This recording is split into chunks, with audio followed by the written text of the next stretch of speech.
টিয়কৰ অন্যতম অগ্ৰণী চৰকাৰী বিদ্যালয় টিয়ক উচ্চতৰ মাধ্যমিক বালিকা বিদ্যালয়ত 2023-24 বৰ্ষৰ কৃতি ছাত্ৰ-ছাত্ৰী অভিনন্দন অনুষ্ঠান অনুষ্ঠিত কৰা হয়। বিদ্যালয় পৰিচালনা সমিতিৰ সভাপতি ডাক্তৰ মহানন্দ নেওগৰ সভাপতিত্বত আয়োজিত উক্ত সভাত CRPFৰ কমাণ্ডাৰ ডক্টৰ স্নিগ্ধা চেতিয়া, জ্যেষ্ঠ শিক্ষাবিদ নীৰেণ পাঠক, ৰত্নেশ্বৰ গগৈ, মিনতি বৰুৱাকে প্ৰমুখ কৰি কেইবাগৰাকীও বিশিষ্ট ব্যক্তি উপস্থিত থাকে।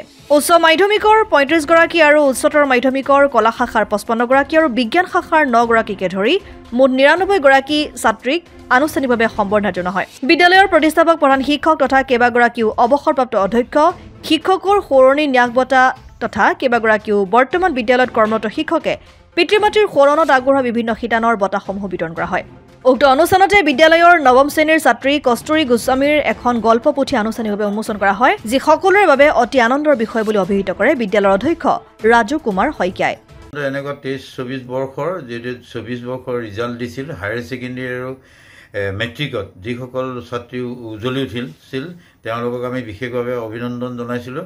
আজি বিশেষকৈ 99 গৰাকী ছাত্ৰীক আমি এই কৃতি ছাত্ৰী শিতানত ৰাখিছিলোঁ, যিহেতু মেট্ৰিকত 35 গৰাকীয়ে প্ৰথম বিভাগ পাইছিল, হায়াৰ ছেকেণ্ডেৰী কলা শাখাত 55 গৰাকীয়ে আৰু বিজ্ঞান শাখাত 9 গৰাকী, মুঠ 99জনী কৃতি ছাত্ৰীৰ অভিনন্দনৰ বাবে আয়োজিত এই সভাখনত বিদ্যালয়ৰ তৰফৰ পৰা এই বিদ্যালয়ৰ প্ৰতিষ্ঠাপক প্ৰধান শিক্ষক লক্ষেশ্বৰ শৰ্মা বৰুৱা ন্যাস বঁটা দিয়া হৈছিল। এই বঁটাত 4,000কৈ টকা আৰু এখন প্ৰশংসা পত্ৰ আছিল। হায়াৰ ছেকেণ্ডেৰী টপাৰ এগৰাকীক আৰু মেট্ৰিক টপাৰক সেই বঁটা দিয়া হৈছিল।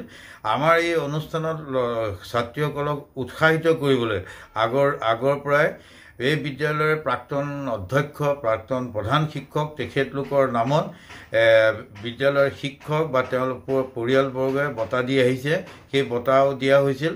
আৰু গোটেই বছৰটোৰ 23-24 বৰ্ষৰ যিবোৰ শৈক্ষিক বঁটা 6ৰ পৰা 12লৈকে যিসকলে বছৰিকা পৰীক্ষাত প্ৰি টেষ্টত ফাৰ্ষ্ট, ছেকেণ্ড, থাৰ্ড আহিছিল, মুঠ 28টা বঁটা এই কিতাপৰ লগতে মানপত্ৰবোৰ প্ৰদান কৰা হৈছিল। আজি আমাৰ সৌভাগ্য DIG পৰ্যায়ৰ এজন কমাণ্ডেণ্ট পৰ্যায়ৰ এজন বিষয়া CRPFৰ ডাক্তৰ স্নিগ্ধা চেতিয়া উপস্থিত থাকি তেওঁ এটা আদৰ্শ স্থাপন কৰি থৈ গ'ল। মাকৰ নামত কুসুম চেতিয়া বাইদেউৰ নামত, তেওঁৰ আইতাকৰ নামত মাকে দি অহা বঁটাটো কণ্টিনিউ কৰিছে। ই এটা নতুন প্ৰজন্মক উৎসাহ জনালে। নৱম শ্ৰেণীত পঢ়ি থকা ছাত্ৰী কস্তুৰী গোস্বামীয়ে এখন গল্প সংকলন আজি উন্মোচন তেওঁৰ হয়। যোৱাবাৰ তেওঁ এখন কবিতা পুথি উন্মোচন কৰিছিল 8মান শ্ৰেণীত থাকোঁতে। আজি আমাক আচৰিত কৰি 9ম শ্ৰেণীত পঢ়ি থকা কস্তুৰী গোস্বামীয়ে বিদ্যালয়ত এই সভাতে এখন পুথি উন্মোচন কৰি তেওঁলোকৰ আজি কৃতি ছাত্ৰী অভিনন্দন অনুষ্ঠানত এটা মাত্ৰা দিলে বুলি অনুভৱ হয়। অসম আদিত্য টিয়ক NKS হুণ্ডাইলৈ স্বাগতম। নৰ্থ ইষ্টৰ প্ৰথম GDSI 2.0 ফিচাৰ্ছ ডিলাৰ হৈছে NKS হুণ্ডাই। অত্যাধুনিক সা সুবিধাৰে তৈয়াৰী মষ্ট আপডেটেড হুণ্ডাই ডিলাৰ এতিয়া ডিব্ৰুগড়ত। আমাৰ NKS হুণ্ডাই ডিলাৰত open sales consulted room, customer ৰুমৰ লগতে পুৰণি গাড়ীৰ এক্সচেঞ্জ ফেচিলিটিও ৰখা হৈছে। ইয়াত চেলছৰ লগতে ছাৰ্ভিচ ছেক্টৰৰ সুন্দৰ সুবিধা আছে। প্ৰয়োজনীয় সকলো এডভান্স টুলছ, হুইল বেলেন্সিং, এলাইনমেণ্টৰ অত্যাধুনিক machine, post hydraulic lift, fully train মেন পাৱাৰৰ লগতে nitrogen gas filling facility, fully automatic car ৱাছৰ ফেচিলিটিও আছে।